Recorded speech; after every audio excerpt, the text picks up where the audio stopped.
city manager in Newport. Awesome. Okay. Okay.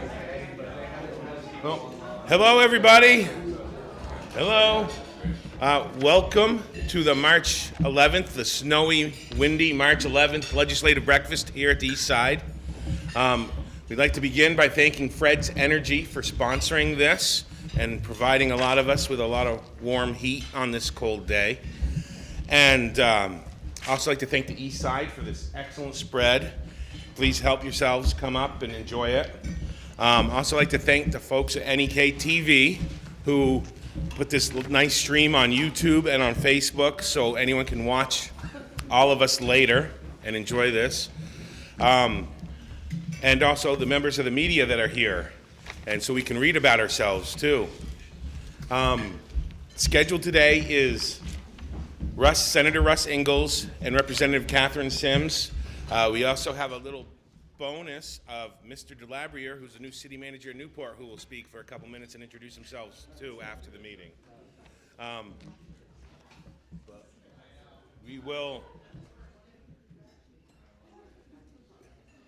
We'll begin in a minute.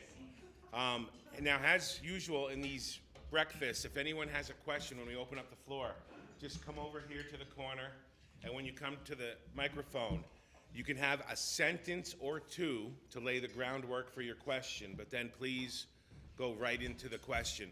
Also state your name and town that you're from. I'd like to begin with Senator Russ Ingalls, and he's on the Senate Committee on Institutions. He's the chair of the committee, and he's on the Senate Committee on Transportation, and he represents the Essex-Newport district of Derby, Holland, Morgan, Linden, and Essex County. Thank you. Good morning, everyone. Thank you, Dan. Appreciate it very much. Thank you, Fred's Energy, for sponsoring this. It's always nice to do that. Thanks for everybody that's here. Again, very well attended. Very, very nice. Nice to see that. This is how legislation is supposed to work. It's how politics is supposed to work. You bring a wide range of people in, you have opinions, you talk about it, and then you figure out what's best.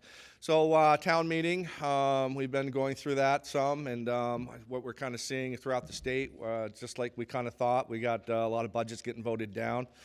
It does get down to affordability in the state of Vermont, and when you're talking about a 20% tax increase, that's really not sustainable. So I think you're going to see a lot of focus on that when we get back into Montpelier, what we're going to do. There's still a lot of things to get determined out to what the legislature is going to have to raise for money. So that will I can imagine, dominate the second half of the year to try to figure all of that. We're still talking about public safety. We had a very successful forum in Newport.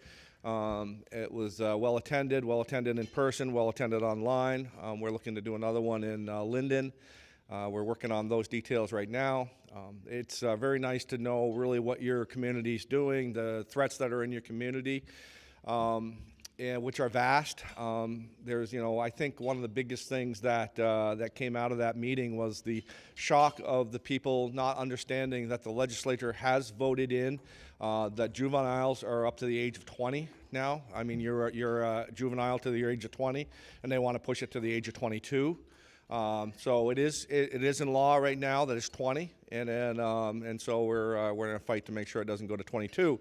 Why that's important, it isn't anything to do with protecting youth. I mean, youth isn't 20 years old. What's very, very important to keep that battle alive for us is to get that age back down to where traditionally we know where it's at, is because the drug dealers are coming to this area and they're employing, not kids, they're employing hardened people, 20 years old, and so when they get charged, they go to juvenile court. That's just what happens. So unless they absolutely positively kill somebody, which that's going on. We just had the 15-year-old in St. Johnsbury, and we've had deaths all around. Most of them not attributed to our local area. So we're working on that. We have some news out of the PUC this last just before we got out of session, that the startup of the clean heat standard is failing miserably, just like we thought it would. They spent $2 million. They're not set up the way they're supposed to be. They were pretty unforgiving to the fuel dealers. They dragged their feet, but yet they thought the fuel dealers ought to have to be able to get all their stuff done in their busiest time of year, tax time, fuel delivery time, all of that. So they're going to be searching for some money. They're about 30% set up. They're supposed to be 100% set up. But as you can remember, that is something that was supposed to be a study. It's not a study. It's actually been passed. It's being set up. And that is something, that's a battle that's going to go on through the summer as you elect your politicians, that should be the hot topic because of all kinds of things, of the higher taxes, affordability in the state of Vermont. That is going to be affordability. I mean, the short estimate on that is your fuel prices will raise 70 cents a gallon. We know it will be more than that. And then we also know that it will be, after that, it will be your energy costs. It's all related, folks. I mean, it's you start with your fuel, your heating fuel, and then, okay, the energy companies see that they can get away with it, and then they'll go after your the fuel for automobiles. It's all related. It will all be there. You know, this is something that the state is out of money. We spent $10 billion. The state is out of money. It's just out of money. But meanwhile, we have this crazy idea that 640,000 people can change climate. People can't change climate. 640,000 people cannot change climate. We're spending $700 million, the easy math, $700 million a year in the state of Vermont to change climate. That's what we're trying to do. We can't do that. It can't. There's no way it can happen. There's no possibility that can happen. But I get it. But we can do it. We can always make sure that we leave our state in a better position than the way we found it, and we do. Let's take $350 million of that, and let's have them have a plan, because as of right now, we just spent $700 million. There's no plan. There's no plan for it. Just, oh, it's $700 million. Here you go. Do this, do that. Scatter it here, scatter it there. Let's give you $350 million. Show us a 20-year plan as far as what your plan is. Let's take that $350 million that we've saved on that, and let's put it back into the middle class of Vermont. The people that are really, really struggling, which is 75% of all Vermonters, and that's just the way that it is. So let's come up with a real solution. If we want to tackle anything, you know, you don't do it without a plan. I mean, when's the last time that you ever just threw your money at something and said, oh, okay, I think I'm going to fix it like that. We'll just throw a lot of money at it. You just don't do it. You don't do it in your personal life. It shouldn't be done in politics. So we'll be pushing on that some. Again, the public safety part is very, very, very important.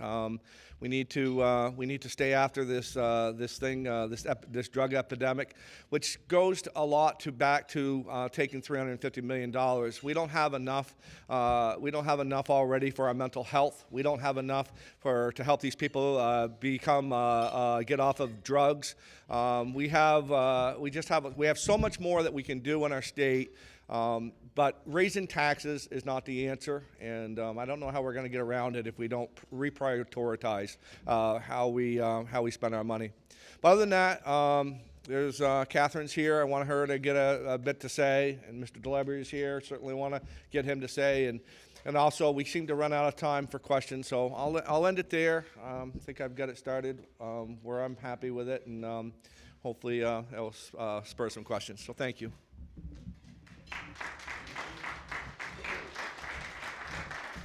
Thank you, Senator Ingalls. The next speaker will be Representative Catherine Sims.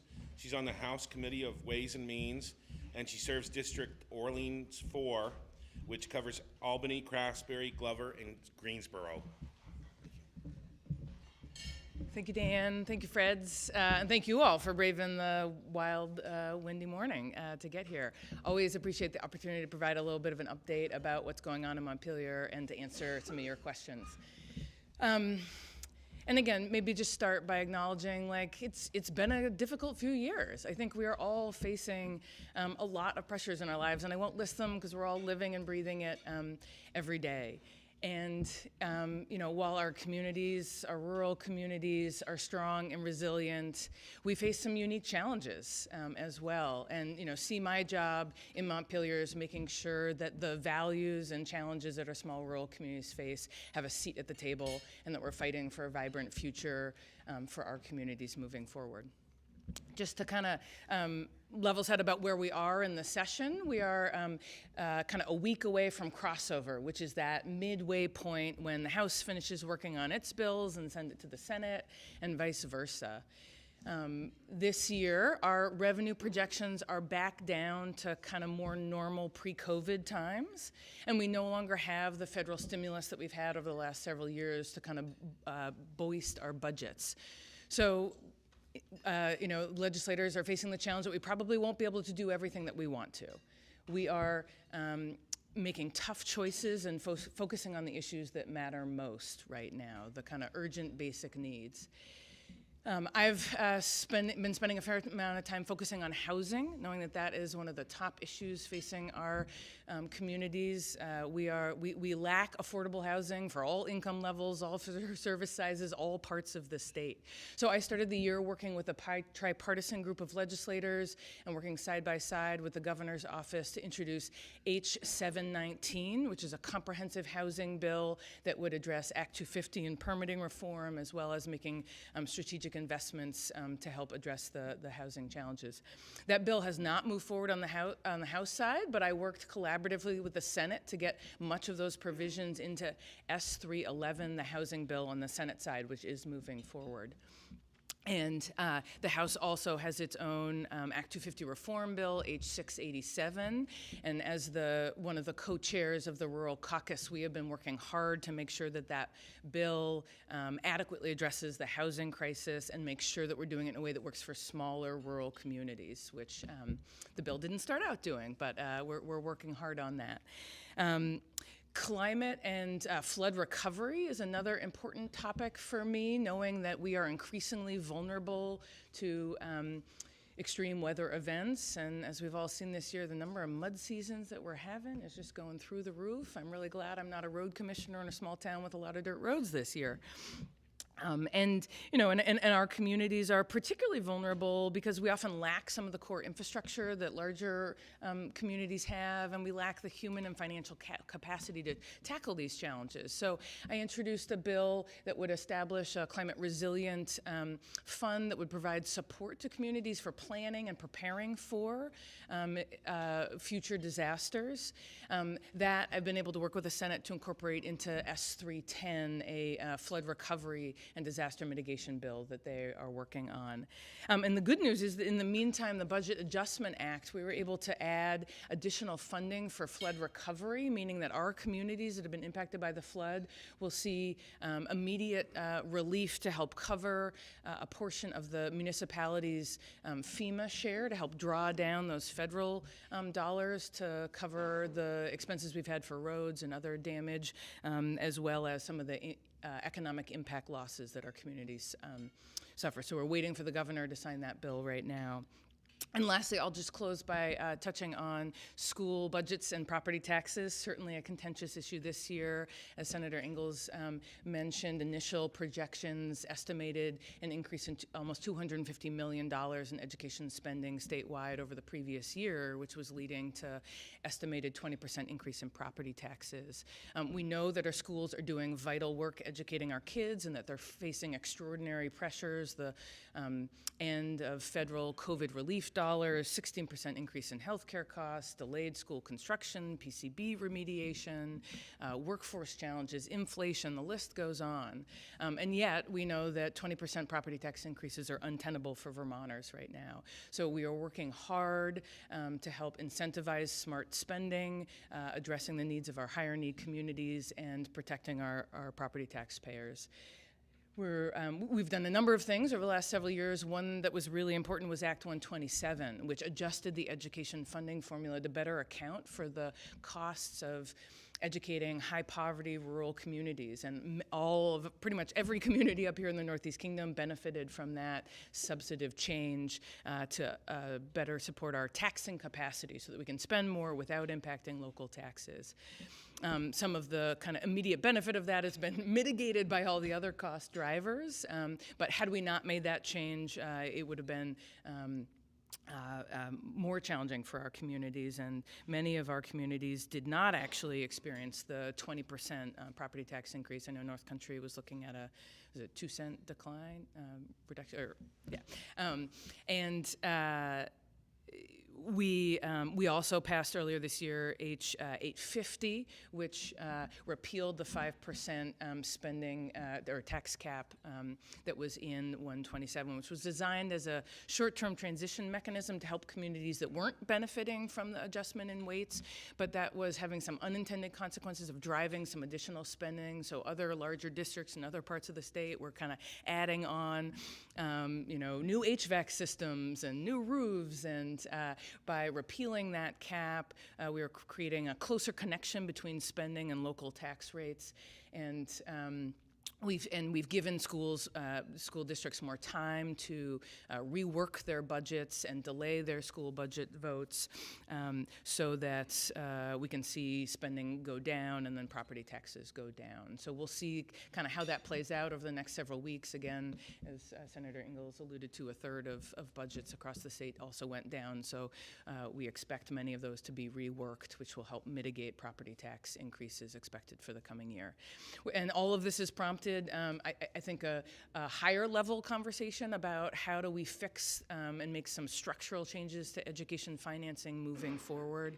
I serve on House Ways and Means, one of the key committees doing that work. And so at the table there, making sure that we're finding new ways forward to provide schools the resources they need to educate our kids, and do that in a way that is containing costs and protecting property taxpayers. Committed to doing that work this session. And I think I'll just end there by saying it's a real honor and privilege to be there down in Montpelier every day, representing our communities and making sure that our small rural communities have a vibrant future, and look forward to questions and discussion.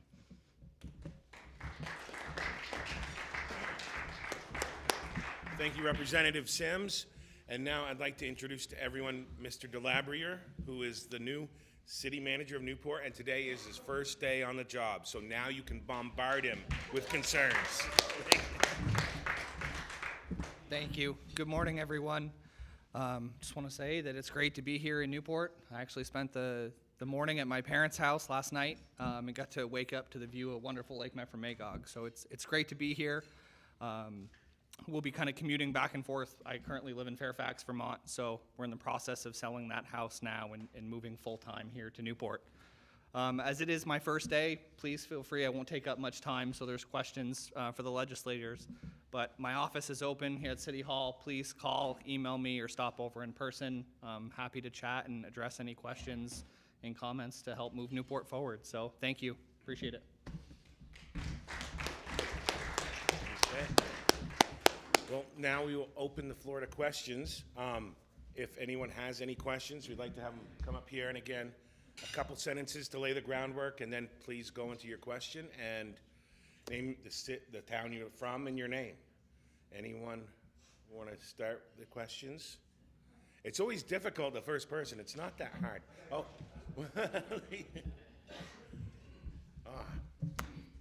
Everyone knows who this is. Good morning, Rick Efford Chase, Newport, Vermont. Catherine, I'm just wondering, Councilman, it may take a little while to get used to that. I'm wondering if you could just help me, and maybe others in the folks in the room are interested as well, in spelling out a little bit more about the housing bill in particular, and what it means for communities up here in the Northeast Kingdom, and what we should be thinking about in terms of trying to partner with the state on the housing question. Representative Sims. Thanks, Rick. So housing and Act 250 bills. So this has been an interesting session to watch how things unfold. Act 250 is something that touches often more than one committee. So there have been several versions of bills that have been introduced this year. One in House Energy and Environment, H687, one in Senate Economic Development, 311, another in Senate Natural Resources, I think was 308 or something like that. And they've all had sort of different approaches to how do we tackle permitting reform in the context of the environment in which we're in, where We are, again, facing, extreme weather events, and we want to help our communities be more climate resilient and adapt to the changing weather to make Vermonters safer. We want to help address the housing crisis by making it easier to build where we want development to be, and we want to preserve and protect the working landscape and the critical environmental resources which, life depends on. And so I think the goal for all of the bills is how do we thread that needle across all of those things? How do we help communities move out of flood pathways? How do we say, hey, here in our downtowns where we have water and sewer, where we already have development, can we add more dense, compact infill development? Let's put the housing here together into our walkable villages and downtowns. And then how do we preserve and protect those critical forest habitats, wetlands where we don't want development to be? And each bill has a slightly different approach to how we get there. And I guess I don't know what kind of level of depth is most interesting. I sort of could talk this forever. Maybe, focus on your question about what do our communities do to be a part of this conversation? And I'll say, for me, it's been critical to make sure that we've had voices from small towns weighing in so that we're not setting the bar too high about what communities have to do to access the benefits of that permitting reform. Most of the bills sort of say, hey, we'll exempt you from Act 250 or make it cheaper and faster and easier to get through it if you can do some of these certain things. And want to make sure that whatever those things are within the reach of, not only our larger downtowns, but our villages as well, because pretty much every town I've been to needs more housing in the downtown. So, have been an advocate for making sure that NVDA is at the table, that local folks who are on small planning commissions are at the table, that Vermont League of Cities and Towns is there saying, yeah, this sounds good in concept, but it's not accessible by our towns. A lot of what the bills are looking at are towns that have permanent zoning and subdivision bylaws, so that, that's something that, really encouraging all of our communities to do, have design review boards in place, and have updated land use planning maps that say, hey, here's where it makes sense to develop. And H687, the bill in the House, looks at having the regional planning commissions do that work with every community to kind of have deep public engagement to say, here's where we want to develop, here's what we want to protect, and then those maps will be updated, they'll be reviewed by the Natural Resources Board, the statewide board, and then once those are finalized, there'll likely be areas where it will be easier to develop. And I think that's key for our communities. So I'll stop there, but happy to, to talk more in detail about how to move forward. Thank you. Senator Ingalls would also like a couple minutes to talk on the Senate side. Thank you. So housing is something that we've been battling now for 20 years. It's not a new phenomenon. And it gets down, and I feel for Catherine. I mean, Catherine's worked hard on that subject. Keisha Rahm's worked hard on that subject. We are spending, again, millions and millions and millions of dollars. And it gets down to one premise. A couple of them, but one big premise. Until you get Act 250 reform, there will be no meaningful housing progress in the state of Vermont. It will not happen. It absolutely, positively cannot happen. So what we're doing, we're spending millions of dollars again on trying to figure out a way how we can develop housing.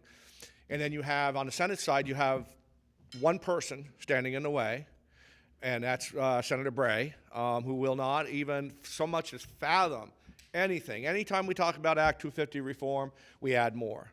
It's a 50-something-year-old law. It needs to be changed. It's what it is. It started out as an environmental law to stop expansion of commercial.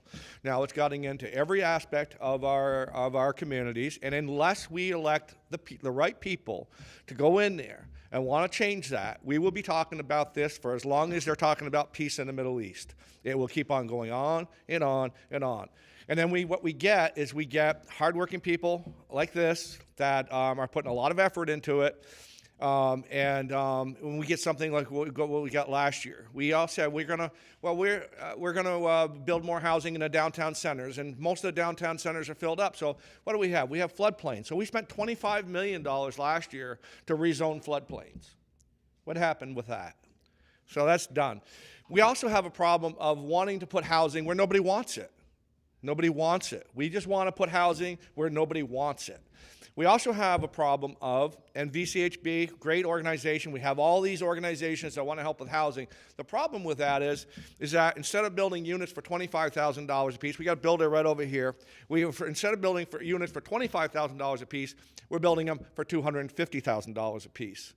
And that is the hugest problem that we have. Again, Act 250, trying to put housing where nobody wants to buy it, and then the cost of when we try to do it, the only people who can afford to navigate through, it doesn't matter. Some of these state agencies, they have all the time in the world. Okay, you want to do that project? Well, we'll just wait it out. Well, you get somebody who's a private business person who's built all their lives, you're just not going to get, the deep pockets that you have. It comes down to, I'm going to put an investment in there, and how am I going to recoup that investment? And I'm not even talking about even making a lot of money. I'm just talking about kind of turning it and trying to make it happen. And the climate that we have right now, it's just not going to happen. And I do feel there is a lot of people working really, really hard to try to figure out how to do this. But until we reform Act 250 in a meaningful way, we're going to be talking about this for a long time. Thank you. Representative Sims has just a quick addendum to her. Thanks. I just want to mention one or two other things to make sure that folks are aware of them that we're doing around housing. I've focused more on Act 250, but there are a number of newer programs that we helped develop last session that I think are also having a really important impact around housing. Senator Engel touched on Vermont Housing Conservation Board, VHCB, which does a lot of the affordable housing, partnering with local folks like Rural Edge. But we know that we need housing across kind of all income classes, and so we've set up some new programs to work with small private developers to help the math of projects work out. So we established the rental revolving loan program, which provides low-cost capital to developers to add additional units or projects that they might not be able to do otherwise. And so that's just up and running, and I'm excited to see how that helps add more kind of missing middle housing. We've also established the Vermont Housing Improvement Program, VHIP, which provides small grants to individual landlords to bring units that are offline back online, and as well as accessory dwelling units. So if you have maybe a garage that is unfinished but could be turned into a mother-in-law apartment, it's a great program to bring additional units online using kind of the infrastructure that we already have. So we're continuing to make investments in those programs to get more units back online. And the future bills, S311, contemplates some tax incentives to help, again, make the math on projects work out that might not otherwise. So if there's a blighted or dilapidated building in a downtown, folks who want to take that project on, the value on the grand list would be kind of frozen for 5 years as an additional incentive to kind of take on rehabilitating that, bringing its value up over the long term for that municipality and adding more housing. So trying hard to find creative solutions along with Act 250 reform to address housing in our communities. Thank you, Representative Sims. Okay, now the next question for anyone. Thanks. Ken Wells, Brownington. Question for both you folks here this morning. Former Governor Jim Douglas said, one party domination is not healthy for democracy at the state or federal level. The Democrats in Vermont have a supermajority in the House and the Senate. Is that really the way Vermont wants to run a balanced government? And is there any working together between the two parties? Is there balance in Montpelier now? Start with Senator Ingalls.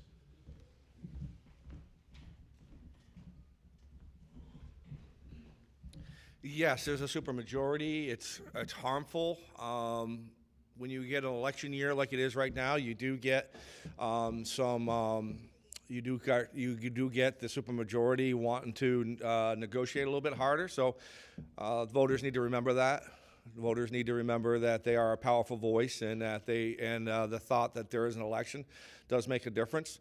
I can say that it's easier in the Senate as far as even though there's 7 senators out of 30, we've been able to stop some pretty harmful things. And in the Senate, it's a smaller group. You have less personalities to deal with. There's a lot different ways to do things. The pro tem knows that he doesn't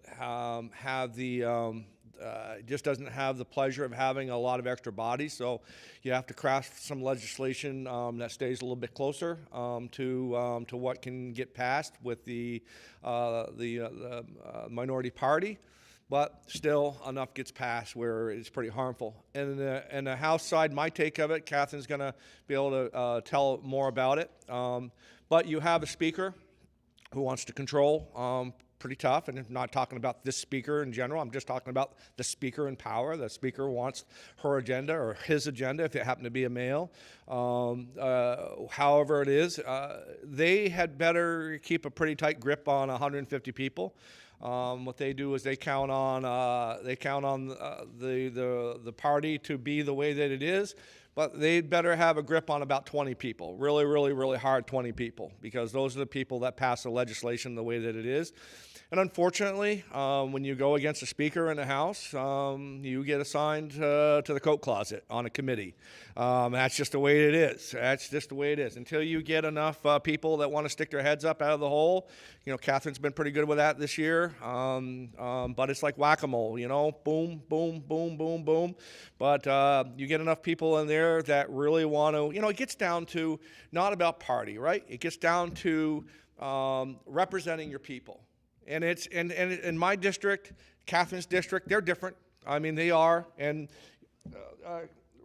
Mayor, when you were down there, your district was different. I mean, so at the end of the day, you are down there to represent your people. So it's not always going to be one way, one-sided, the way that it is, and I get that.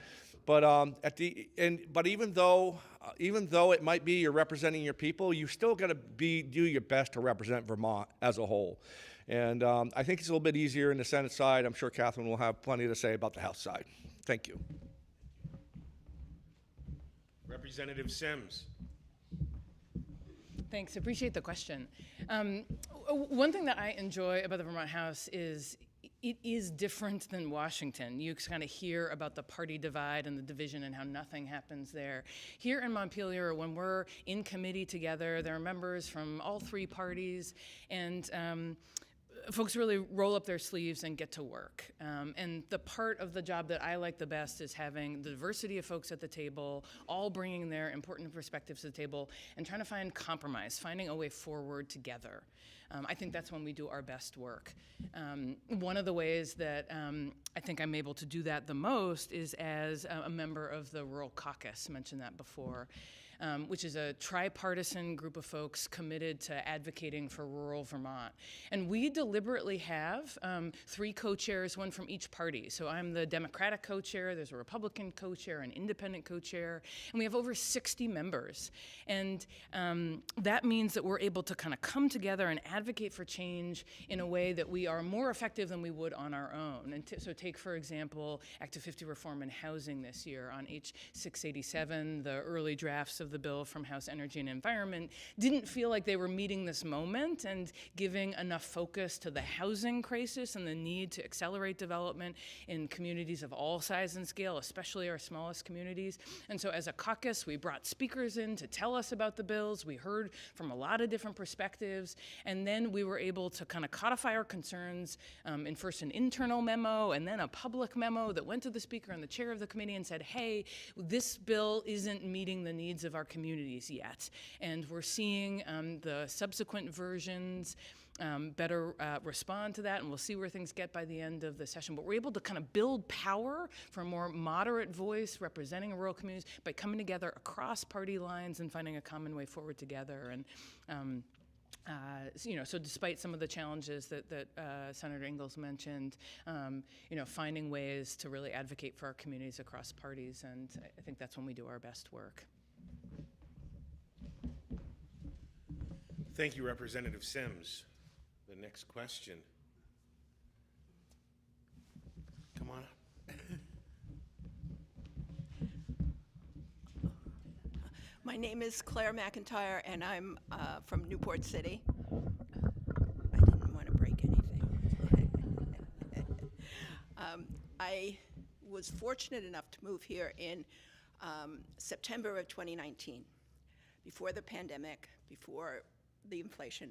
I had a plan, and I was able to get a house in the city limits that I could afford.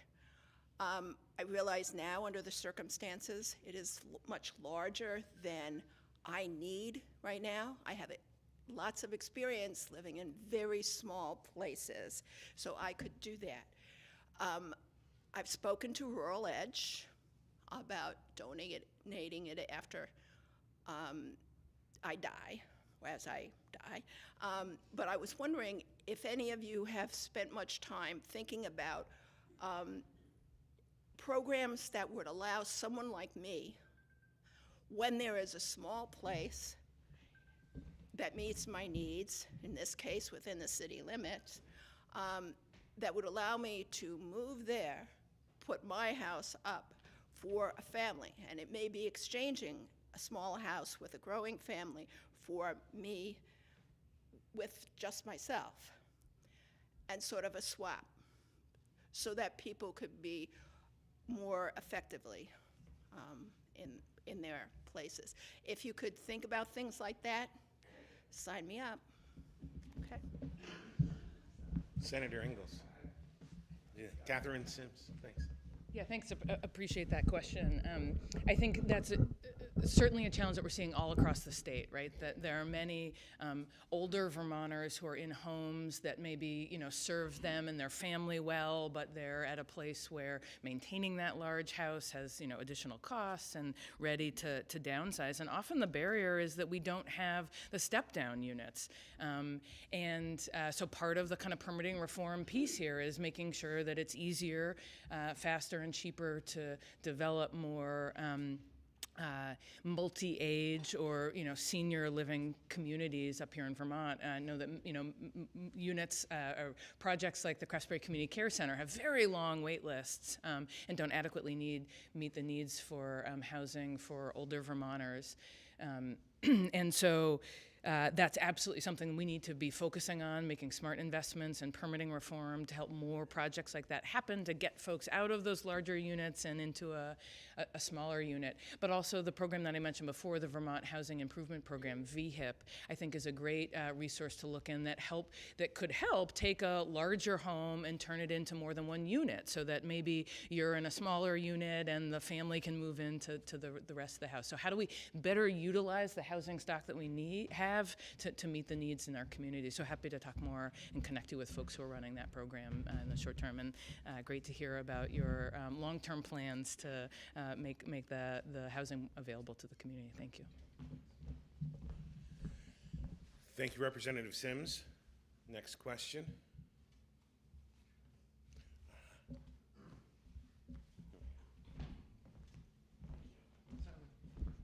Yeah, Chris Roy. So we're hearing about people potentially losing their houses because they can't pay the property taxes, because they just increased beyond the point they can't afford them. So what do you tell these people, and where do they go, especially the elderly people who lived in their homestead for years, and now all of a sudden they're potentially going to lose their house to a tax sale?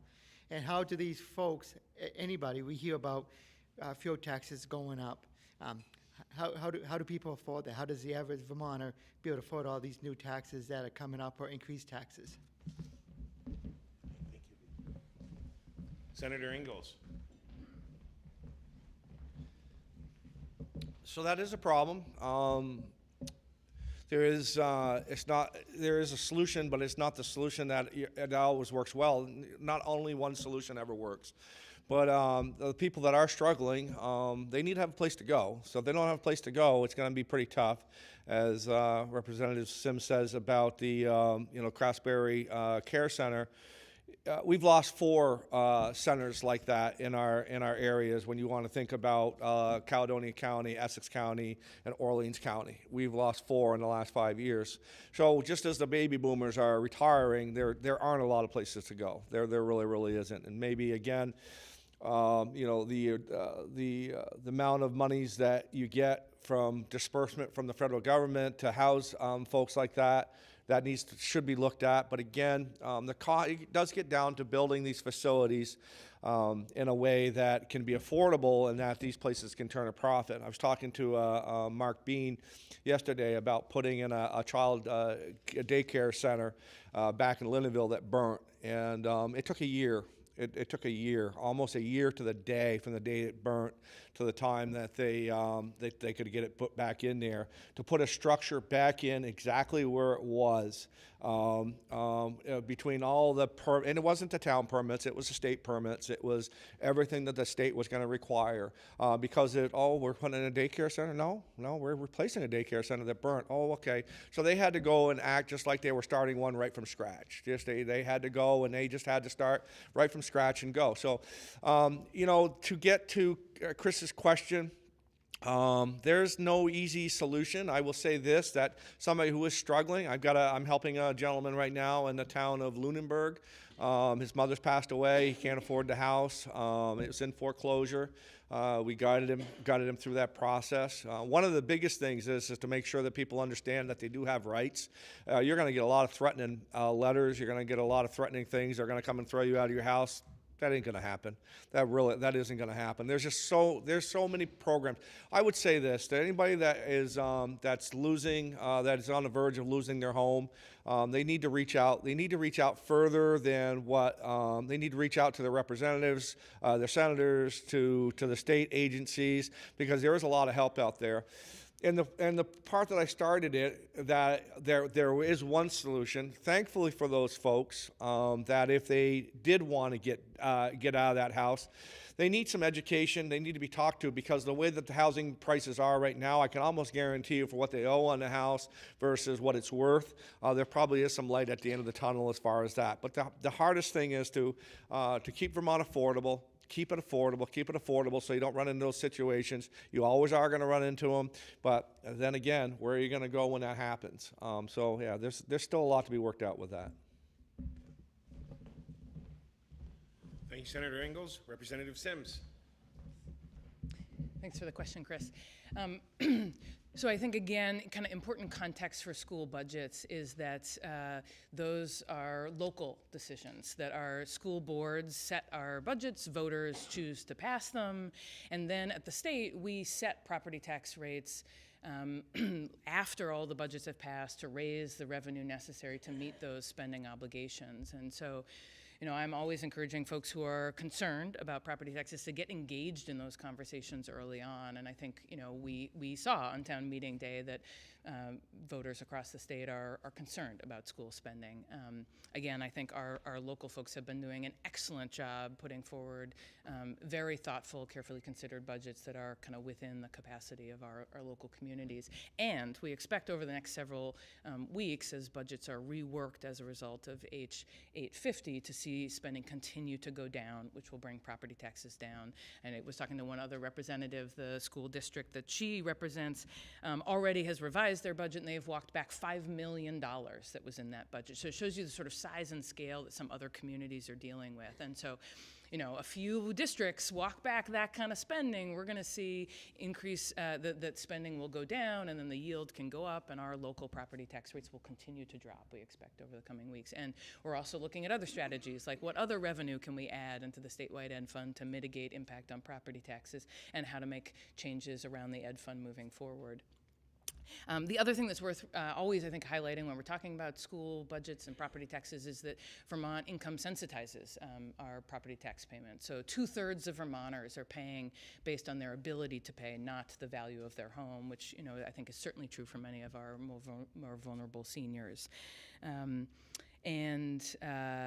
There are some challenges with that there's a 1-year gap, so you're getting your income sensitized property tax credit based on your previous year's income and tax bill. We are working to address that this year, knowing that there may be, for many Vermonters, a jump in their property taxes, and wanting to make sure that bills this year are sensitized based on current income.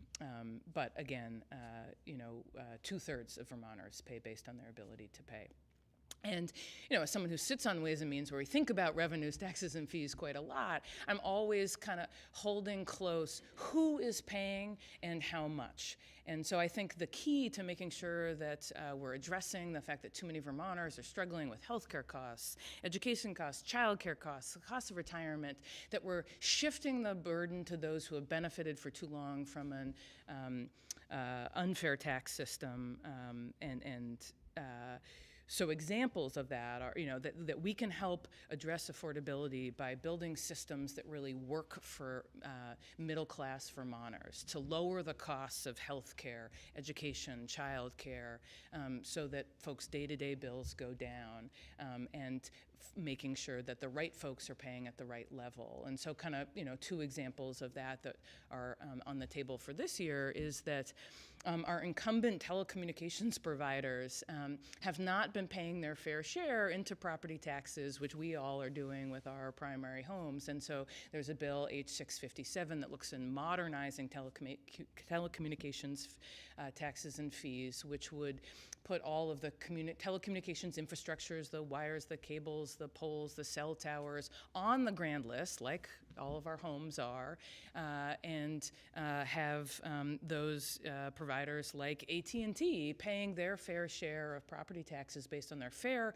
market value like we all pay, not how things are currently done. There's also a proposal that looks at Vermonters that make over $200,000 a year and adding a new tax bracket for folks at that really high end. And the revenue generated from that would go back into lowering the property taxes for middle and lower income Vermonters. So having everyone pay their fair share.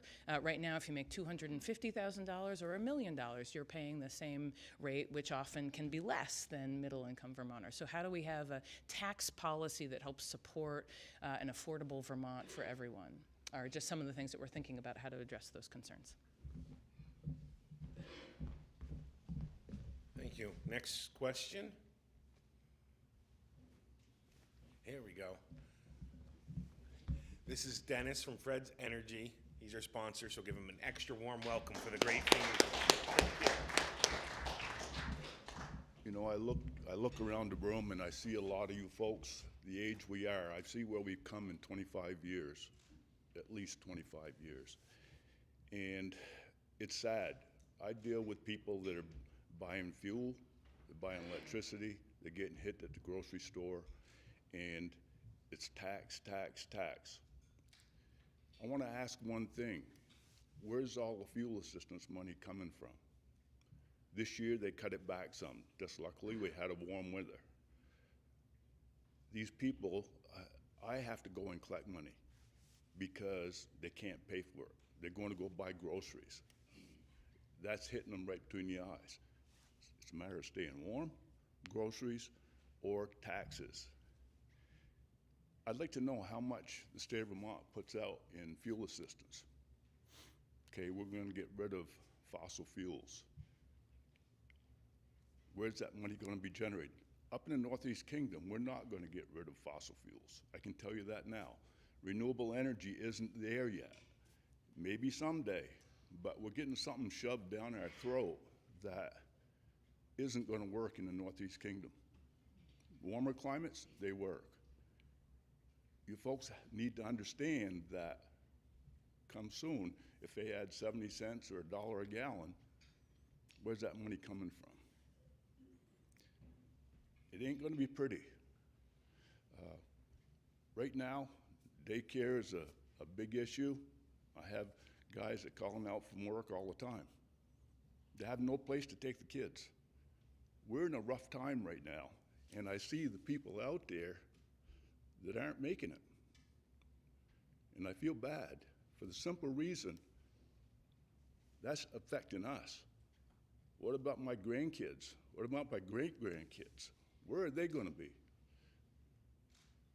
We need to change our thought process here, come together, because we're all going to be separated. You're going to have the very rich, and you're going to have the very poor. And I think probably the very poor is going to be well overcome. So Get out there and vote. Make your representatives listen to you, write them, because what we're getting shoved down our throat right now, I can just see the writing on the wall. There's other ways of going about it.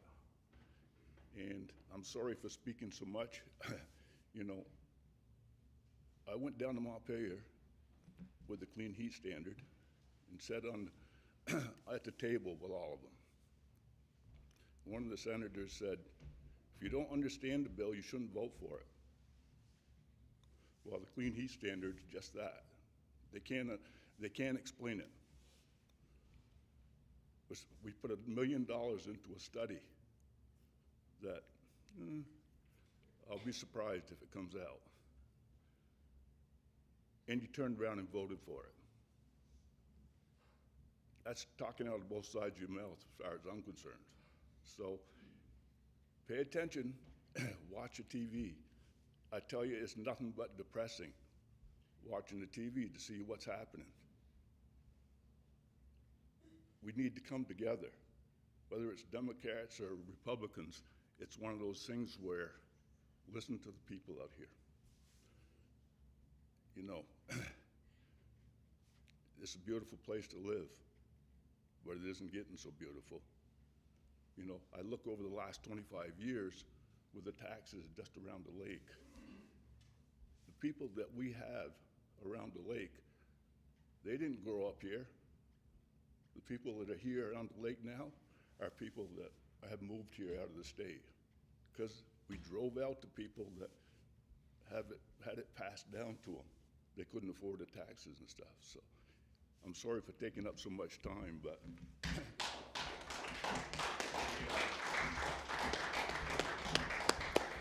Senator Ingalls.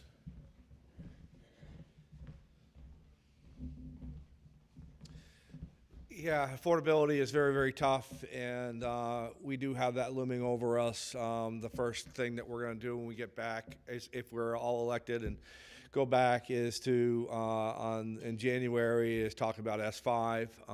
It is what's supposed to be a study. It's not a study. It's set up. They've run out of money to set it up, but it is going to come back, and it's going to be enforced.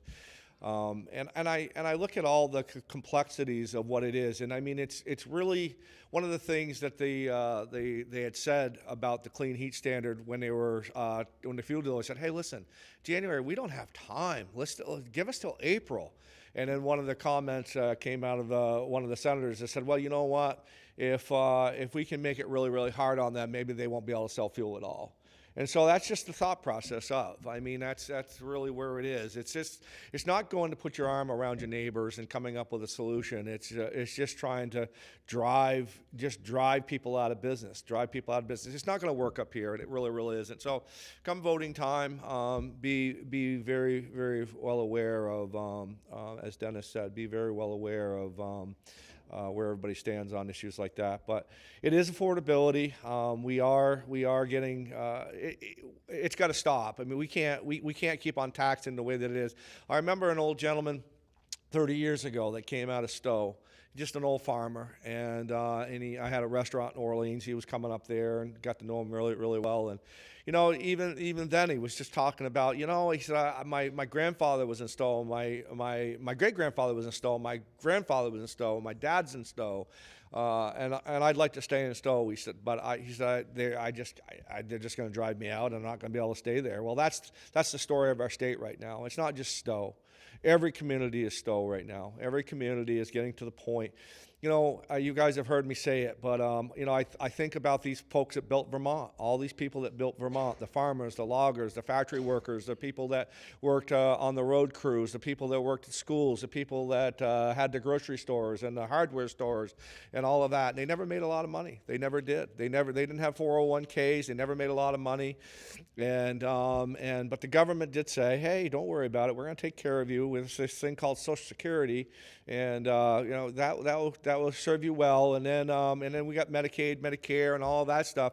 Well, these folks are sitting at home right now living on $1,550 a month. They get up in the morning and turn the TV on, and they go back to bed, turn the TV off, and that's the type of life that they have. What type of future do they have in their golden years? It's just not there. And then heaven forbid, poor Dennis has to go knock on their door and ask them if they could put some money towards their fuel bill and or their property tax bill, or they got prescriptions, they've got to go to the store, they've got to register their car.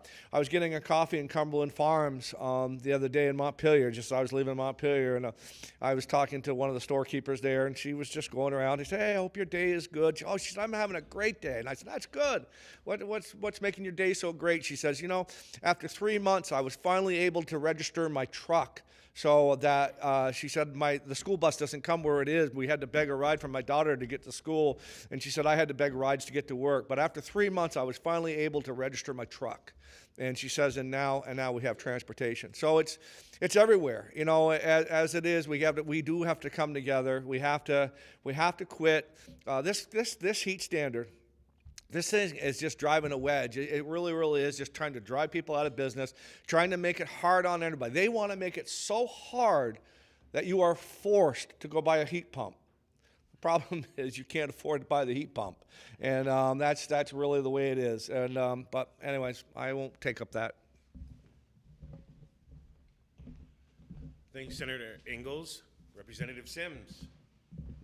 Yeah, thanks for that question, Dennis. I can only imagine how hard it is these days dealing with some customers who are really struggling to pay their bills. And I think many of us can relate to how challenging it's been with inflation and kind of volatile heating costs over the last several years. That it is. Folks are getting asked to pay more and more, and we have so little control over that cost that it's really challenging. I think you asked where the fuel assistance funds come from, and those are federal programs with unfortunately aren't going as far as they have in previous years, and I think that's something we really need to attend to. How do we make sure that we have the supports to ensure that our most vulnerable Vermonters can keep the lights on, keep the heat on? And part of the intent of the Clean Heat Standard is to help people shift to more stable, lower cost fuel sources over time. I think right now we know that those with wealth are able to make that transition. They can afford the heat pump, they can afford the pellet stove to get off volatile fossil fuels, but that moderate and low-income Vermonters aren't able to afford those upfront investments to save money in the long run. And that's the intent of the Clean Heat Standards, is to help make sure that everyone can access our renewable energy future. But certainly there are real concerns about who pays and what that will cost over time. And I'm going to respectfully disagree with Senator Ingalls. The bill that was passed, S5, is a study. It set up a process to put together an equity advisory group, a technical advisory group, the PUC, to conduct a study and come back to the legislature and say, here's what this will cost, here's who will pay. And if it says it's going to cost 70 cents a gallon, $1 a gallon, there's no way I or other legislators would vote yes to implement something if the costs are beyond what Vermonters can compare. And nothing will happen unless the legislature takes action in future sessions. So all we have passed is a study to go get more information to inform good decisions moving forward about how we can make sure that Vermonters can afford to heat their homes in the future. And I think it's essential that our work provide, ratepayer protections. So look forward to the actual details to make an informed choice moving forward. And as we consider the renewable energy standard, I'm working right now on an amendment for that bill, which will come forward to ensure that, which looks at how do we transition to 100% renewable energy, and adding an amendment to make sure that there's a ratepayer protection component to that, so that we're making sure that Vermonters can afford their electricity moving forward. I think there are other examples of how the legislature is trying very hard to reduce the costs of everyday Vermonters. Child care is one example, as you said. When I was out knocking on doors in our previous election, heard not only from parents who are concerned about child care, but employers. Like you said, too many of my employees are calling out because they have nowhere to take their kids, or grandparents are saying, I'm supposed to be retired now and I'm providing child care for my kids. And so we passed a child care transformation inflation bill, which will significantly reduce the cost of childcare for Vermonters, which saves everybody money. And helps folks continue to afford to live here in Vermont. And I mentioned the new tax bracket. That's another example of how we can ask folks who are doing really well, where the system is working, to help take care of all Vermonters. So that new bracket for folks who make $500,000 or more. There are 3,500 filers or taxes returns that were filed in 2022 of folks who make that higher income. That represents 9,000 individuals. And it's 1% of tax returns that are filed, but that small share could generate $75 million for Vermont. And imagine what we could do if we could lower the taxes for middle and lower income Vermonters, invest more in child care, boost fuel assistance. So again, we're asking everyone to pay we're considering a proposal that would ask folks who have done really well in the system to do their part to take care of folks who are struggling. And so, I share all of your concerns, and that's what keeps me up at night and what motivates me to go to Montpelier to serve on behalf of our communities. Thank you, Representative Sims. Oh, Russell. So I just want to kind of talk about a little bit of what Rep. Sims had brought up. Childcare. We had childcare. It wasn't a problem. It was working. It was doing very well. But then we wanted to fix it.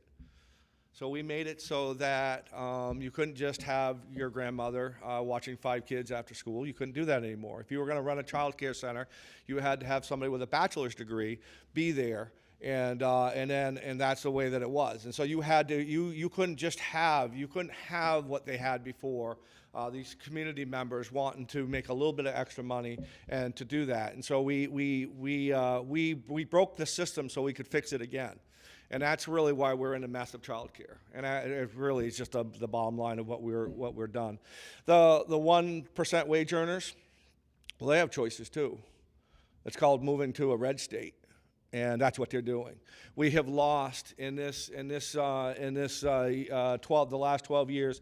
We've lost 48,000 people between the ages of 45 and 65 that have left the state because of it's just too expensive. And in that same time, it's 28,000. In that same time, we gained 48,000 people over the age of 65. That have come here because we do subsidize their taxes and tax bases and all of that. And so the people that can come here on a lower income, a retirement income, they can live quite well in Vermont as long as they have a little bit of a base to go. As far as, I would just have to ask Dennis, as far as whether it's a study or not, have you guys had any impact as far as on S5? Have you guys, as a whole business, have you had to report back? Have you had to take valuable time? Have you had to do a lot of extra work right now just to get this program set up so that they can have it running as far as in January of 25?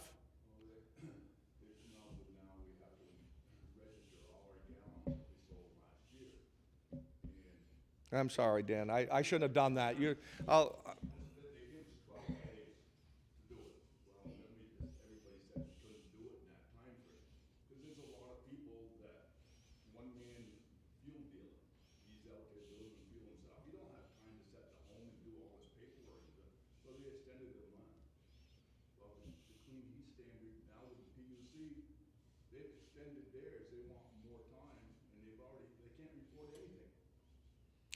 And who has to report on that is if you are a store, if you're a little small country store in Westfield, the hometown hardware store out there, if they sell one 5-gallon or 20-gallon of propane, they've got to do a report.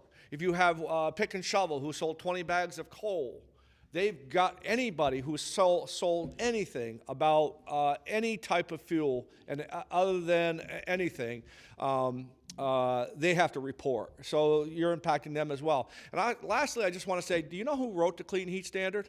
Do you know the real writer of the Clean Heat Standard? Neil Lunderville, who is the head of Vermont Gas. So it is, and then the special interest within the electric utilities. They wrote the Clean Heat Standard. So those are people who got this idea that if they could drive out the field dealers and have them not as competition, they could make more money. That's who wrote the clean heat standard, is the competition of the field dealers. So it's not all this good, warm, fuzzy thing that all goes on and it's all going to work very, very well. It's far from that. It's a very dangerous thing that divides Vermonters, and it's going to divide us further, and it's going to it's just going to make it very, very, very tough for the people that I advocate for, the 75% of Vermonters who live paycheck to paycheck, just to try to figure out how they're going to live their lives. So it's not this great, warm, fuzzy thing that's going to save the planet. It's something that's going to drive more people out of Vermont, and it's going to be something that's going to probably be the most harmful thing that's ever happened to this state, without an exaggeration. Thank you.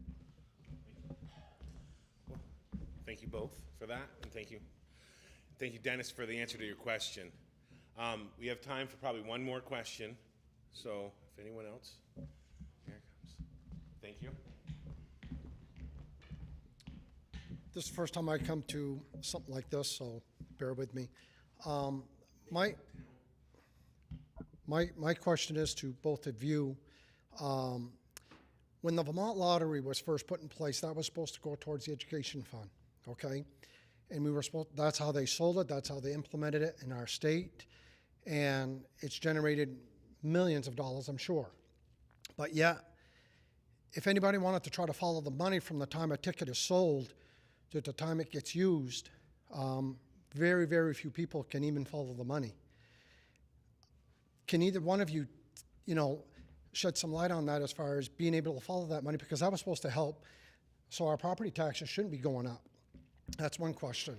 We only have time for one question. Well, this other one's real quick. The other thing too is there any bills in place that are cutting some of these programs that our 20 and 30-year-olds are getting, that qualify for just because of their income, and they're totally capable of working? I know, because I'm a landlord. I've seen some of my tenants that qualify for money, which is, as far as I'm concerned, it's money that's being taken away from our elderly people that do qualify for something like this, and they are totally capable of working. Is there any revamping of any of these programs where it can be maybe supplemented, but not a total, money that they can get just based on their income? Can you identify yourself, please? Donald Piet, Newport Center. Thank you. Thank you for the question. Senator Ingalls. So there's, not only is the state lottery, but a large portion of the sales tax. Just so that you know, there's a little over 30% of say tax comes from property tax, just 30%. The other 70%, it's a little over 30%, but just say 30%. The other 70% comes from Vermont lottery. It comes from a portion of the rooms and meals tax. It comes from property transfer tax. It comes from sales tax and all of that stuff. So here's the statistic: $2.2 billion. $2.2 billion is what we're spending on education. It's going to go up now because of what we're doing right now, but also it's $25,000 per kid. That's what it is, $25,000 per student. So to follow the money, yep, I'll wrap it up. So that's enough. I'm getting a hook, so. Thank you. Yeah, we're getting really close to the end. So now, Representative Sims, thanks. Yeah, thanks. I mean, absolutely. I think, all of our committees, especially appropriations, which makes the decisions about how much money gets spent on what programs, is, always evaluating the efficiency and effectiveness of programs. I think part of the challenge that we see with many of our kind of public support programs is that often there's a cliff, and I think there's work to do to sort of smooth that so there's not an incentive to earn a certain amount of money to be on a program or off. Senator Ingalls mentioned already, 30% of the statewide ed fund comes from property taxes. The rest comes from lottery, portion of sales tax, the cannabis excise tax. The list goes on, and happy to help find a report if you want more detail about how much every year the lottery brings in.